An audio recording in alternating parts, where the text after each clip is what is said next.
Hello students, मैं Mangesh sir हमारे YouTube channel SS classes में आपका स्वागत है। और आज हम डिस्कस करेंगे कक्षा 10 के लेसन नंबर 1 रासायनिक अभिक्रिया तथा समीकरण के बारे में। यानी पूरा जो आपका लेसन नंबर 1 है टोटल कंप्लीट वीडियो में आपको जो है टोटल रिएक्शन उसकी अभिक्रियाएँ सभी आपको जो है मिलेंगी। ध्यान से पढ़िए, ठीक है। आगे देखते हैं इसमें सबसे पहले हमें क्या पढ़ना है इसमें, ठीक है। तो जैसे लेसन का आपका नाम है कि रासायनिक अभिक्रिया तथा समीकरण, तो रासायनिक अभिक्रिया में हमें क्या पढ़ना है। रासायनिक अभिक्रिया कई प्रकार की होती है, वह सब हम एक एक करके लिखेंगे, लेकिन रासायनिक अभिक्रिया से हम थोड़ा अपने दैनिक जीवन में देखते हैं। जैसे किसी लोहे पे जंग लगना, ये आपका एक रासायनिक परिवर्तन है। दही बनना, ये भी आपका एक रासायनिक परिवर्तन है। सांस लेना और सांस छोड़ना, ये भी आपका एक रासायनिक परिवर्तन है। यानी ऐसे बहुत सारे केमिकल इक्वेशन हमारे दैनिक जीवन में उपस्थित है, रोजाना घटते हैं, रोजाना होते हैं, ठीक है। तो उन्हीं सब के बारे में हम एक एक करके देखते हैं कि सबसे पहले रासायनिक अभिक्रिया क्या होती हैं। तो रासायनिक अभिक्रिया के 2 टाइप्स होते हैं, पहले उसके बारे में चर्चा करते हैं, फिर उसके डिटेल में चलते हैं, ठीक है। तो सबसे पहले रासायनिक अभिक्रिया 2 प्रकार की होती है। एक होती है आपकी अनुत्क्रमणीय अभिक्रिया और दूसरा आपका होता है उत्क्रमणीय अभिक्रिया, ठीक है। ये 2 अभिक्रिया हैं, थोड़ा इसको साइड में पढ़ेंगे, ज़्यादा नहीं, क्योंकि हमें इसके बारे में डिटेल से पढ़ना है। तो अनुत्क्रमणीय अभिक्रिया क्या है, जिसको हम कहते हैं इरिवर्सिबल रिएक्शन, यानी ऐसा अभिक्रिया जो केवल एक ही दिशा में आपका जो है संचालित होती है। यानी इसको हम रिवर्स किसी भी प्रकार से, किसी फिजिकल स्टेट से, जैसे वाष्पीकरण से, संघनन से, यानी किसी भी फिजिकल स्टेट से हम इसको वापस रिवर्स नहीं कर सकते। जैसे मान लीजिए आप खाना पका रहे हैं, खाना पकाने के लिए मान लीजिए सब्जी आप बना रहे हैं, तो सब्जी बनाएंगे तो सारी चीज़ें आप बनाते हैं, बनाने के बाद सब्जी बनकर तैयार हो जाती है। फिर अगर हम चाहें कि सारी चीज़ें वापस जैसे पहले थी वैसे हो जाए तो संभव नहीं है। तो इरिवर्सिबल रिएक्शन या अनुत्क्रमणीय अभिक्रिया सेम वैसे ही, यानी इसको जब ये एक बार प्रोसेस ये शुरू हो जाता है, जब प्रोडक्ट बन जाता है, उत्पाद बन जाता है, तो वापस हम इसको रिवर्स नहीं कर सकते। फॉर एग्जांपल अगर इसका हम एग्जांपल देखें, जैसे Fe2ClFe3 या 2FeCl3 plus SnCl2 equal 2FeCl2 plus SnCl4। यानी ये आपका जो है फेरिक क्लोराइड है, ये आपका फेरस क्लोराइड में कन्वर्ट हुआ है, ये स्टैनिक क्लोराइड है, ये स्टैनस में हुआ है। तो ये एक ऐसा रिएक्शन है जिसको हम रिवर्स नहीं कर सकते। यानी ये 2 आपके अभिकारक जो हैं, इनको मिलाने के बाद ये जो आपके उत्पाद बन रहे हैं, फिर किसी भी फिजिकल स्टेट के द्वारा हम इसको रिवर्स नहीं कर सकते कि ये जो है आपका वापस हम ये प्राप्त कर लें। ये आपका कहलाता है अनुत्क्रमणीय अभिक्रिया, ठीक है। उत्क्रमणीय में ठीक इसका उल्टा होता है। उत्क्रमणीय में जैसे 2NH2 plus 3H2 equal 2NH3, यानी यहाँ पे क्या है आपका, यहाँ पे आपका नाइट्रोजन गैस है, ये हाइड्रोजन गैस है, और यहाँ पे आपका अमोनिया गैस बनी है। यानी इन दोनों को मिलाने के बाद अमोनिया बन जाती है। तो यहाँ पे आपका सिंबल देख रहे हैं, यहाँ पे एक तीर है, यहाँ पे 2 तीर है, दोनों दिशा में है। यानी ये जो रिएक्शन है वो रिवर्स हो सकता है। यानी उत्क्रमणीय अभिक्रिया जैसे ये नाइट्रोजन हाइड्रोजन मिलाने पर आपका अमोनिया गैस बनी है, अमोनिया से वापस हम ये चीज़ बना सकते हैं। तो ये आपका जो है उत्क्रमणीय अभिक्रिया में होता है। इसका एग्जाम्पल और भी आप देख सकते हैं, जैसे सेल होते हैं, कुछ ऐसे सेल जैसे रेडियो में लगाए जाते हैं। तो पहले के जो सेल आते रेडियो या घड़ी में लगाने के बाद जब एक बार वो निरावेशित हो जाते हैं तो उसको हम फेंक देते हैं, तो उनको हम प्राइमरी सेल कहते हैं, प्राथमिक सेल। दूसरे जो सेल होते हैं जैसे बैटरी है, वो एक बार निरावेशित हो गई, फिर उसको आवेशित हम कर सकते हैं, ठीक है। तो उसको हम कहते हैं, उसमें कौन सी अभिक्रिया होती है, उसमें उत्क्रमणीय होती है। किसमें, बैटरी में, क्योंकि उसको हम रिवर्स कर सकते हैं, वापस फिर चार्ज कर सकते हैं। लेकिन कुछ ऐसे सेल हैं जिसको रिचार्ज नहीं कर सकते, उसमें कौन सी अभिक्रिया होती है, अनुत्क्रमणीय होती है, जिनमें वापस रिटर्न किया जा सकता है प्रोसेस, वो आपका होता है उत्क्रमणीय अभिक्रिया। तो ये आपका अनुत्क्रमणीय का एग्जाम्पल है, इसमें एक सिंगल तीर होती है। ये आपका जो है उत्क्रमणीय, इसमें डबल आपका तीर है। तो हम इस लेसन में केवल अनुत्क्रमणीय अभिक्रिया के बारे में डिस्कस करें, यानी सारा चैप्टर जो है वो आपका अनुत्क्रमणीय अभिक्रिया पे ही है, उत्क्रमणीय पे नहीं है, ठीक है। तो आगे चलते हैं चैप्टर से लेकर रिलेटेड। अब आपका जो है रासायनिक अभिक्रिया में कौन कौन से मुख्य पार्ट होते हैं इसके, उसको देखेंगे। ठीक है, तो रासायनिक अभिक्रिया में मुख्य पार्ट एक आपका होता है अभिकारक, और एक आपका होता है उत्पाद। ठीक है, इसको कहते हैं रिएक्टेंट्स, ये आपका होता है प्रोडक्ट। ठीक है, रिएक्टेंट्स को मिलाने पे ही आपका प्रोडक्ट बनता है, उत्पाद बनता है। यानी किसी भी केमिकल रिएक्शन में ये आपका रिएक्टेंट्स होगा, आपका क्या बनेगा, प्रोडक्ट बनेगा। ठीक है, तो जैसे एग्जांपल के तौर पर जैसे Mg है मैग्नीशियम, ठीक है, ऑक्सीजन की उपस्थिति में इसको हम जलाएंगे तो आपका बनता है MgO, मैग्नीशियम ऑक्साइड। ठीक है, यानी मैग्नीशियम जो वायर है इसको ऑक्सीजन की उपस्थिति में जलाएंगे तो आपका क्या बनेगा, मैग्नीशियम ऑक्साइड, जिसके कारण जो है ये आपका जो धातु है वो आपका जो है एक ये मैग्नीशियम ऑक्साइड एक पाउडर के रूप में आपका प्राप्त होता है। तो मैग्नीशियम ऑक्साइड बनकर तैयार हो गया। ये दोनों, इन दोनों को कहा जाता है अभिकारक। क्या कहते हैं, अभिकारक। और इनको कहा जाता है, इसको कहा जाता है उत्पाद। ठीक है, ये आपका जो है अभिकारक है, ये आपका क्या है, उत्पाद है। तो अभिकारक को मिलाने पर इनके रिएक्शन से, इनके अभिक्रिया करने से आपका उत्पाद बना है MgO, जिसको मैग्नीशियम ऑक्साइड कहते हैं। ठीक है, तो ये आपका एक केमिकल रिएक्शन है, यानी रासायनिक अभिक्रिया है। ठीक है, तो ये तीर आपका है, ये भी लगाना आपका ज़रूरी नेसेसरी है, डबल तीर नहीं लगा सकते क्योंकि ये आपका अनुत्क्रमणीय अभिक्रिया का एग्जाम्पल है कि इसको रिटर्न करके ये वापस प्राप्त कर लें, संभव नहीं है। ठीक है, तो ये रासायनिक अभिक्रिया हो गई। ठीक है, आपका समीकरण भी इसको कह सकते हैं। अब किसी भी रासायनिक अभिक्रिया को हम, अब ये आपका रासायनिक अभिक्रिया जो है ये बनने के बाद क्या क्या चेंजेस हो सकते हैं, इसमें क्या परिवर्तन होगा। तो परिवर्तन में जैसे जो चीज़ें अभिकारक होती है, इसका जो कलर होता है, उत्पाद जो बनता है उसका कलर डिफरेंट हो सकता है। ये अभिकारक जो है इनका जो फिजिकल स्टेट है, जैसे गलनांक होता है, क्वथनांक होता है, रिएक्ट होने के बाद जो उत्पाद बनता है उसका डिफरेंट होता है। यानी ये दोनों, जैसे मैग्नीशियम, इसका जो मेल्टिंग पॉइंट है वो मैग्नीशियम के मेल्टिंग पॉइंट के बराबर नहीं होगा, यानी डिफरेंट होगा, यानी फिजिकल स्टेट जो है वो बदल जाती है। ठीक है, यानी कोई भी रिएक्शन है, केमिकल रिएक्शन है, जो अभिकारक के जो फिजिकल स्टेट होती है उत्पाद के फिजिकल स्टेट से अलग होती है। जब भी रिएक्शन होता है कलर भी चेंज हो जाता है। ठीक है, अब हम चलते हैं किसी भी रासायनिक इक्वेशन, किसी भी केमिकल इक्वेशन को हम बैलेंस कैसे करते हैं। ठीक है, तो बैलेंस को देखते हैं।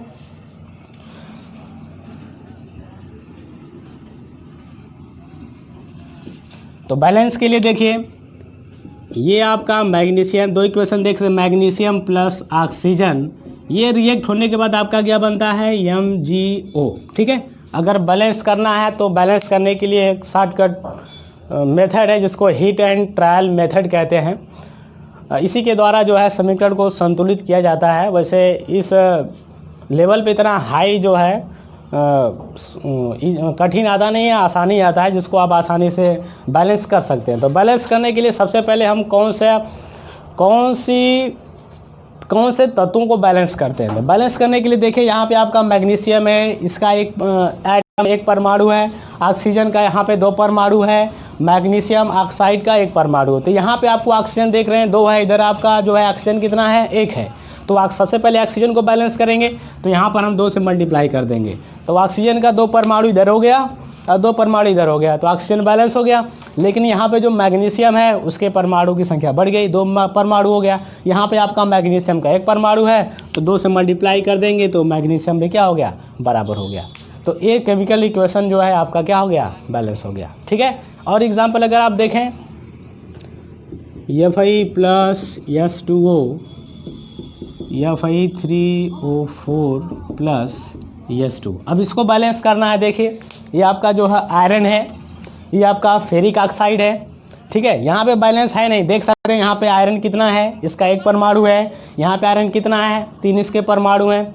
यहाँ पे ऑक्सीजन, सॉरी आयरन, यहाँ पे ऑक्सीजन क्या है, 1 परमाणु, यहाँ पे ऑक्सीजन कितना है, 4 परमाणु, हाइड्रोजन यहाँ पे 2, हाइड्रोजन 2 है, तो बैलेंस है नहीं। तो इसको भी बैलेंस करने के लिए सबसे पहले हम ऑक्सीजन और हाइड्रोजन को बैलेंस करते हैं। तो यहाँ पे देखिए ऑक्सीजन कितना है, 4 है, यहाँ पे ऑक्सीजन कितना है, 1 है, तो सबसे पहले ऑक्सीजन को बैलेंस करिए, यहाँ 4 से मल्टीप्लाई कर दीजिए, ठीक है। यहाँ पे कभी भी मल्टीप्लाई नहीं कर सकते, ठीक है।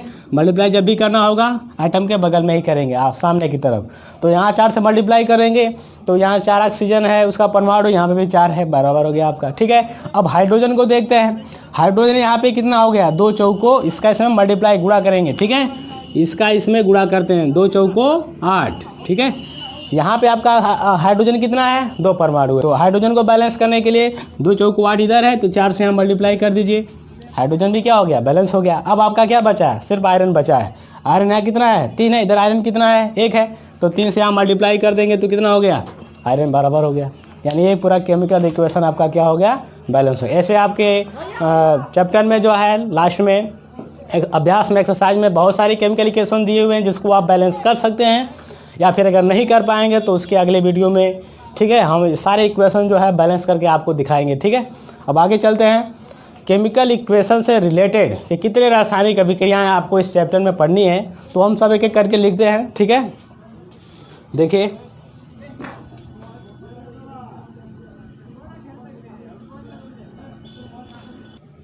आइए दोस्तों देखते हैं रिएक्शन जो है, रिएक्शन कितने प्रकार के होते हैं केमिकल रिएक्शन। तो हमने यहाँ पे जो एक एक करके सारे रिएक्शंस लिख दिए हैं लगभग। जैसे पहला आपका जो है कॉम्बिनेशन रिएक्शन, जिसको कहा जाता है संयोजन अभिक्रिया, ठीक है। दूसरा आपका जो है डीकम्पोजिशन रिएक्शन, जिसको कहा जाता है वियोजन अभिक्रिया। वियोजन अभिक्रिया 3 प्रकार की होती है, ठीक है, फर्स्ट, सेकेंड एंड थर्ड, ये 3 प्रकार की है डीकम्पोजिशन। डिकम्पोजिशन में पहला आपका आता है थर्मल डिकम्पोजिशन रिएक्शन, यानी जो सूर्य की उपस्थिति में वियोजन अभिक्रिया होती है उसे कहा जाता है थर्मल डिकम्पोजिशन रिएक्शन, ठीक है। दूसरा इसका जो पार्ट है इलेक्ट्रोलिटिक डिकम्पोजिशन रिएक्शन, यानी जो वैद्युत की उपस्थिति में डिकम्पोजिशन होता है वो आपका इलेक्ट्रोलिटिक डिकम्पोजिशन रिएक्शन कहलाता है। थर्ड इसका पार्ट है फोटोलिसिस डिकम्पोजिशन रिएक्शन, यानी सूर्य की उपस्थिति में जो वियोजन अभिक्रिया होती है उसे कहा जाता है फोटोलिसिस डिकम्पोजिशन रिएक्शन। उसके बाद तीसरा प्रकार जो है रासायनिक अभिक्रिया का वो आपका है डिस्प्लेसमेंट रिएक्शन, जिसको कहा जाता है विस्थापन अभिक्रिया। चौथा आपका है डबल डिस्प्लेसमेंट रिएक्शन, जिसको कहा जाता है द्विविस्थापन अभिक्रिया। पांचवा आपका है ऑक्सीडेशन, जिसको कहा जाता है ऑक्सीकरण। छठवां आपका है रिडक्शन, जिसको कहा जाता है अपचयन। उसके बाद ऑक्सीडेशन और रिडक्शन के जो हमारे दैनिक जीवन में इफेक्ट पड़ते हैं उसका एग्जांपल में जैसे आपका है कोराइजन है, जिसका उसको कहा जाता है जंग लगना। दूसरा रेंसिडिटी, जिसको कहा जाता है विकृत गंधता। इसके बाद 2 रिएक्शन और हैं, एक आपका इंडोथर्मिक रिएक्शन है और एक आपका एक्सोथर्मिक रिएक्शन है। तो इसके बाद उसको हम देखते हैं, तो एक एक करके हम शुरू देखते हैं। पहला जो आपका है कॉम्बिनेशन रिएक्शन, जिसको कहा जाता है संयोजन अभिक्रिया। इसमें आप देख रहे हैं संयोजन, संयोजन का मतलब होता है जुड़ना, ठीक है, जुड़ना, यानी यहाँ पे C है, कार्बन है प्लस ऑक्सीजन है, ये दोनों ऐड हुआ है, ऐड होने के बाद CO2 बना है। इसकी अगर डेफिनेशन आपको देनी है तो कह सकते हैं कि जब 2 अभिकारक C प्लस O2 दोनों अभिकारक हैं, जब 2 अभिकारक मिलकर एकल उत्पाद का निर्माण करते हैं। एकल उत्पाद मतलब सिर्फ एक प्रोडक्ट बनता है, यानी जब 2 अभिकारक मिलकर एकल उत्पाद का निर्माण करते हैं तो उसे कहा जाता है कॉम्बिनेशन रिएक्शन, यानी संयोजन अभिक्रिया। एग्जाम्पल हमने लिखा है carbon plus oxygen equal to CO2, ठीक है। सेकंड देखते हैं, दूसरा है डीकम्पोजिशन रिएक्शन। डीकम्पोजिशन रिएक्शन का मतलब होता है वियोजन अभिक्रिया। वियोजन मतलब होता है टूटना, वियोजित होना, अलग होना। वियोजन अभिक्रिया यानी वियोजित होना, टूटना। इसके भी 3 पार्ट हैं, यानी कोई भी आपका वियोजन अभिक्रिया है वो 3 रूपों में हो सकती है। किस किस रूप में? पहला सूर्य के उपस्थिति में वो आपका जो है वियोजित हो सकती है। दूसरा ये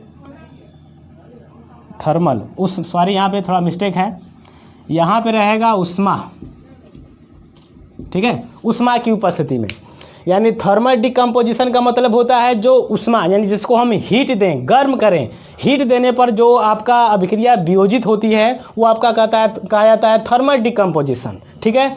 यानी इसका ये एग्जाम्पल है आपका है CaCO3, यानी कैल्शियम कार्बोनेट। ये आपका जो है टूट कर बन जाता है calcium oxide plus carbon dioxide. यहाँ पे आपका अभिकारक सिर्फ एक है और उत्पाद कितने बने हैं? 2 बने हैं, ठीक है। यहाँ पे इसका ठीक अपोजिट है। यहाँ पे क्या होता है कॉम्बिनेशन में कि दो या दो से अधिक, यानी दो अभिकार हो सकते हैं या दो से अधिक भी हो सकते हैं, वो मिलकर जब सिर्फ एकल उत्पाद बनाते हैं तो वो आपका संयोजन कहलाता है। लेकिन वियोजन में क्या है कि एक ही आपका अभिकारक होगा, वो टूटकर दो या दो से अधिक उत्पाद बनाएगा। जैसे यहाँ पे आपका जो है थर्मल है, यानी उष्मा, यानी इसको जब हम हीट देंगे, गर्म करेंगे, तो आपका जो एकल अभिकारक है वो टूटकर दो उत्पाद आपका बनाया है। तो जरूरी नहीं कि सब में दो ही बने, किसी में तीन भी बन सकता है, चार भी बन सकता है। जब एक अभिकारक टूटकर दो या दो से अधिक उत्पाद बनाता है, यानी एक रिएक्टेंट्स टूटकर दो या दो से अधिक प्रोडक्ट बनाता है, तो उसे कहा जाता है आपका थर्मल डीकम्पोजिशन रिएक्शन। थर्मल इसलिए कहा जाता है, इसको हम उष्मा देते हैं, इस वजह से ये टूटता है। तीन प्रकार से आपका डीकम्पोजिशन होगा। एक आपका थर्मल होगा, दूसरा इलेक्ट्रोलिटिक होगा, तीसरा आपका फोटोलिसिस होगा। तो आपका थर्मल आपने पढ़ लिया।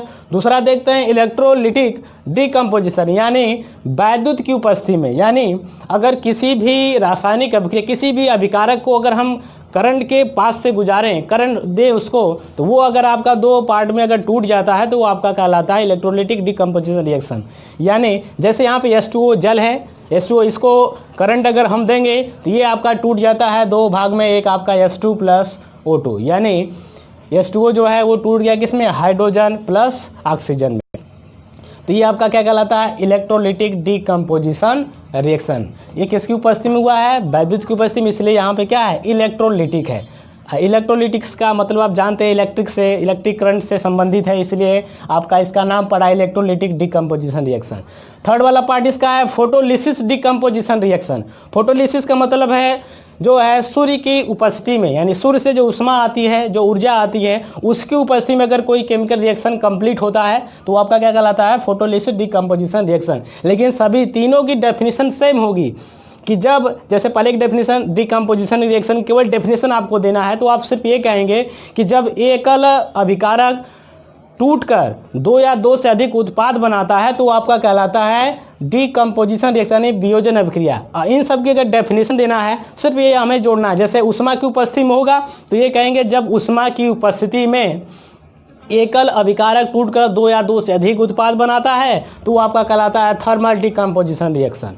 और अगर जब एकल उत्पाद वैद्युत की उपस्थिति, एकल अभिकारक वैद्युत की उपस्थिति में दो या दो से अधिक उत्पाद बनाता है तो वो आपका कहलाता है इलेक्ट्रोलिटिक डीकम्पोजिशन रिएक्शन। और तीसरा जो है, जब एकल अभिकारक सूर्य की उपस्थिति में टूटकर दो या दो से अधिक उत्पाद बनाता है तो आपका कहलाता है फोटोलिसिस डीकम्पोजिशन रिएक्शन। तो डीकम्पोजिशन रिएक्शन कंप्लीट हो गया। तीसरे पार्ट में चलते हैं अभिक्रिया के। ये आपका है डिस्प्लेसमेंट रिएक्शन। डिस्प्लेसमेंट मतलब उसकी, किसी को उसकी जगह से हटा देना, यानी कोई भी अगर विलयन है, उस विलयन से कोई दूसरा जो अवयव है, दूसरा जो तत्व है, उसको उसके विलयन से अगर हटा देता है तो आपका कहलाता है डिस्प्लेसमेंट रिएक्शन। यानी जैसे आपका आयरन है या आपका जो कॉपर सल्फेट है, तो कॉपर, आयरन जो है कॉपर सल्फेट से कॉपर को यहाँ से हटा दिया है, उसकी जगह आपका क्या हो गया, फेरस सल्फेट हो गया है। ये आपका FeSO4 प्लस Cu, यानी कॉपर जो अपने स्थान से क्या हुआ, डिस्प्लेस हो गया है, यानी इसलिए इसको कहा जाता है डिस्प्लेसमेंट रिएक्शन, यानी विस्थापन। विस्थापन मतलब विस्थापित कर देना उसकी जगह से। तो ये आपका विस्थापन अभिक्रिया, ठीक है। उसके बाद है डबल डिस्प्लेसमेंट रिएक्शन, जिसको कहा जाता है द्विविस्थापन अभिक्रिया, ठीक है।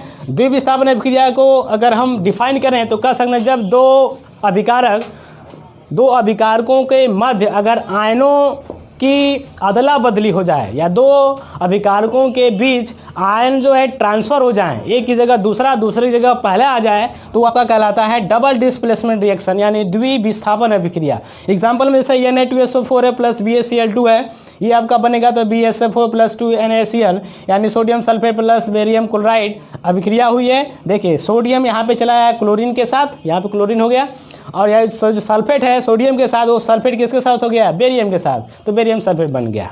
इसमें एक चीज़ और आपको याद रखनी है, ये जो बेरियम सल्फेट बना है इसको हम अवक्षेप कहते हैं। क्या कहते हैं, अवक्षेप, प्रेसिपिटेट। और इस अभिक्रिया को प्रेसिपिटेट रिएक्शन भी कहा जाता है, यानी अवक्षेपण अभिक्रिया। यानी ये जो आपका एग्जाम्पल है वो अवक्षेपण अभिक्रिया की एग्जाम्पल है। और BaSO4 जो है वो एक अवक्षेप है। अवक्षेप मतलब जो घुलता नहीं है, जो घुलेगा नहीं, ठीक है।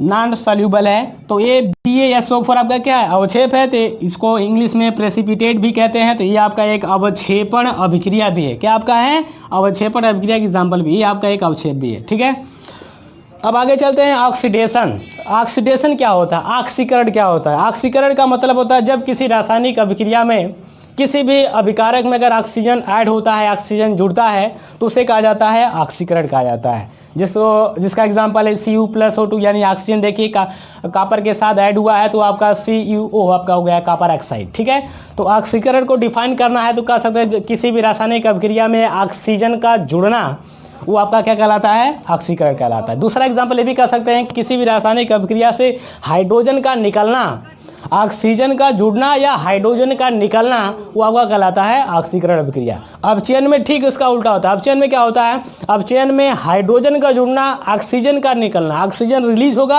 हाइड्रोजन जो है इंक्रीज होगा यानी बढ़ेगा, यानी उस अभिक्रिया में हाइड्रोजन जुड़ेगा। जैसे यहाँ पे एग्जाम्पल है CuO+H2, हाइड्रोजन देखिए इससे ऐड हुआ है, यहाँ से ऑक्सीजन यहाँ से निकल गया है, तो ये आपका कौन सा अभिक्रिया है, अपचयन अभिक्रिया, इसको कहते हैं रिडक्शन। ठीक है, इन दोनों को मिलाकर एक अभिक्रिया और बनती है, जैसे ऑक्सीडेशन का OX और रिडक्शन का RED। तो RED ये आपका देखिए रिडक्शन का है और OX का जो है OX रेडॉक्स, यानी इन दोनों को मिलाकर एक अभिक्रिया लिखी जाती है रेडॉक्स अभिक्रिया, जिसको कहा जाता है ऑक्सीकरण अपचयन अभिक्रिया। इन दोनों को मिलाकर, हालांकि इसमें जो है आपका एक तत्व का यहाँ पे ऑक्सीजन जुड़ रहा है, तो किसी भी रासायनिक अभिक्रिया में ऑक्सीजन का जुड़ना या हाइड्रोजन का निकलना वो आपका ऑक्सीकरण कहलाता है। अपचयन में इसका ठीक उल्टा होता है, ऑक्सीजन का हटना, हाइड्रोजन का जुड़ना, वो आपका कहलाता है अपचयन अभिक्रिया। और अगर किसी अभिक्रिया में दोनों हो, यानी हाइड्रोजन ऐड हो और ऑक्सीजन जो रिलीज हो, तो उस अभिक्रिया को कहा जाता है रेडॉक्स अभिक्रिया, ऑक्सीकरण अपचयन अभिक्रिया।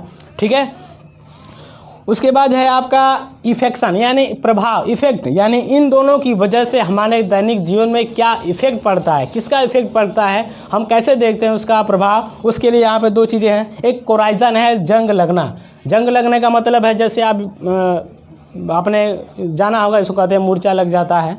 तो जंग लगना जो है लोहे पर आपका जब वातावरण में नमी होती है तो लोहे की जो चादरें हैं या लोहे का कोई भी पार्ट्स है उस पर जो है हल्के भूरे रंग का कलर चढ़ जाता है, जिससे लोहा धीरे धीरे लोहे का क्षय होने लगता है, उसी को कहते हैं जंग लगना यानी कोराइजन कहते हैं। ये आपका किसका एग्जाम्पल है, ये भी आपका रासायनिक अभिक्रिया का एग्जाम्पल, लेकिन उसको हम कह सकते हैं कि वो आपका क्या है, ऑक्सीकरण है। वो ऑक्सीकरण का एग्जाम्पल है, यानी वो ऑक्सीकरण हो जाता है, उसका क्या होता है, ऑक्सीकरण।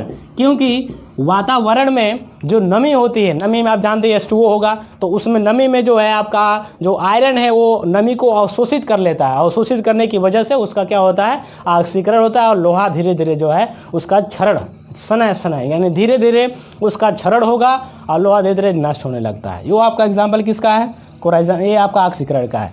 दूसरा जो रैंसिडिटी है, जिसको कहते हैं विकृत गंधिता। विकृत गंधिता का मतलब, विकृत मतलब बिगड़ जाती है, गंधिता मतलब गंध, यानी गंध बिगड़ जाती है। किसकी गंध बिगड़ जाती है, जैसे आजकल आप बहुत सी चीज़ें जो है पैकेट में खाते होंगे, जैसे नमकीन आती है, आपका चिप्स आते हैं, तो उन सब को जो जब पैक किया जाता है तो उसमें नाइट्रोजन गैस फिल कर दी जाती है, उसके बाद पैकेट को क्लोज कर दिया जाता है। अब क्यों किया जाता है, उसका भी रीजन है, नाइट्रोजन को उसमें पैक करने का मतलब, नाइट्रोजन एक ऐसी गैस है जो साधारण टेम्परेचर पर NTP पर किसी से रिएक्ट नहीं करती है। तो जिस स्वाद के साथ जिस स्थिति में उसको पाउच में पैक किया जाता है, उसका स्वाद व उसकी गंध ठीक वैसे बनी रहती है जब तक कि उसमें ऑक्सीजन इंटर ना करे। जब अगर वो चिप्स की पैकेट अगर उसमें कहीं से होल हो गया तो ऑक्सीजन उसमें जब इंटर कर जाएगी तो धीरे धीरे जो है उसका ऑक्सीकरण होने लगता है। जब वो ऑक्सीकरण होने लगेगा तो जो है उसका स्वाद बिगड़ जाएगा, उसका गंध भी बिगड़ जाएगी, यानी फिर वो खाने के लायक नहीं होगा। तो वो चीज़ें जो आपको नहीं खानी चाहिए, जिस पैकेट से हवा इंटर कर चुकी हो, अगर जो पैकेट फूली हुई हो उसको आप ले सकते हैं, क्योंकि उसमें जो है आपका उसी गंध पर आपका भरा रहता है नाइट्रोजन गैस, तो वो खाने योग्य होता है। लेकिन जिस पाउच से, जिस पैकेट से अगर हवा निकल गई हो तो वो खाने लायक नहीं है, क्योंकि उसमें ऑक्सीजन इंटर कर चुका है। ऑक्सीजन इंटर कर जाएगा तो धीरे धीरे जो है वो आपका नष्ट होने लगता है, उसकी गंध, उसका स्वाद, तो खाने लायक नहीं रहता। तो वो आपका एग्जाम्पल किसका है, वो भी आपका ऑक्सीकरण का ही है, यानी जिसको कहते हैं रैंसिडिटी। अब दो टॉपिक्स और आए, इसको मिटा कर देखते हैं। अगर आप चाहें तो स्क्रीनशॉट ले सकते हैं। 2 टॉपिक्स और है और आपका चैप्टर जो है ख़त्म हो जाएगा। ठीक है,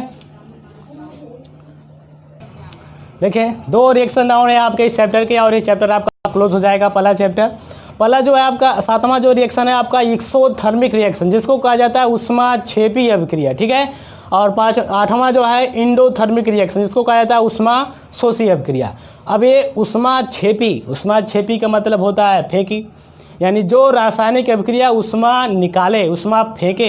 अब रासायनिक अभिक्रिया होने के लिए हमने बताया, तो उसमें आपने पढ़ा था डिकम्पोजिशन, डबल डिस्प्लेसमेंट, बहुत सारी रिएक्शन पढ़ा। तो उसमें जब भी रासायनिक अभिक्रिया होती है तो 2 ही प्रकार से हो सकती है, या तो उसको हम ऊष्मा दें तब वो रिएक्ट करे, या उसको अपने आप रिएक्ट करे और ऊष्मा निकले। 2 प्रकार की होती है।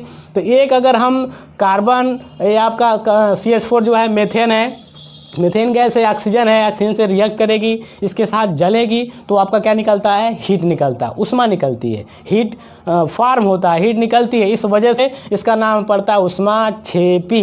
ऊष्माक्षेपी का मतलब ऊष्मा फेंकी, यानी जो ऊष्मा फेंकेगा, जो ऊष्मा निकालेगा, वो आपका कहलाएगा ऊष्माक्षेपी अभिक्रिया। यानी एक्सोथर्मिक, एक्सपोर्ट करना, एक्सपोर्ट मतलब निकालना, एक इंपोर्ट होता है आयात करना, ये एक्सपोर्ट है, एक्स मतलब एक्सपोर्ट करना यानी निकलना। यानी जिस रासायनिक अभिक्रिया में हीट निकलेगी, हीट फॉर्म होगी, वो आपका कहलाएगा ऊष्माक्षेपी अभिक्रिया। दूसरा जो आपका अगला जो है इंडोथर्मिक रिएक्शन है। इंडोथर्मिक का मतलब ऊष्माशोषी अभिक्रिया। ऊष्माशोषी मतलब ऊष्मा सोखी, जो ऊष्मा ले उसको ऊष्मा चाहिए। किस लिए चाहिए, रिएक्शन के लिए चाहिए। जैसे आपका जो N2+3H2 है, ये रिएक्ट कब करेगा, यानी अमोनिया कब बनेगी, जब इसको हम हीट देंगे तब बनेगी, बिना हीट दिए बनेगा नहीं। ठीक है, तो इसको हीट देनी पड़ती है, इसलिए इसको कहा जाता है ऊष्माशोषी अभिक्रिया। ठीक है, तो ऊष्माशोषी अभिक्रिया, इसको ऊष्मा की आवश्यकता, जिस रासायनिक अभिक्रिया को होने के लिए, पूर्ण होने के लिए ऊष्मा की आवश्यकता पड़ती है, उसे कहा जाता है ऊष्माशोषी अभिक्रिया। और जिस अभिक्रिया में ऊष्मा उत्पन्न होती है, उसे कहा जाता है ऊष्माक्षेपी अभिक्रिया। तो आप चाहे दोनों नोट कर सकते हैं, स्क्रीनशॉट ले सकते हैं। इस प्रकार जो है आपका पहला चैप्टर जो है ख़त्म हो गया है। अब अगले वीडियो जो है आपको जल्द आपके सामने होगा, तो हमारे चैनल को सब्सक्राइब करें, लाइक करें, बेल आइकन जरूर दबाएं। ठीक है, तब तक के लिए धन्यवाद।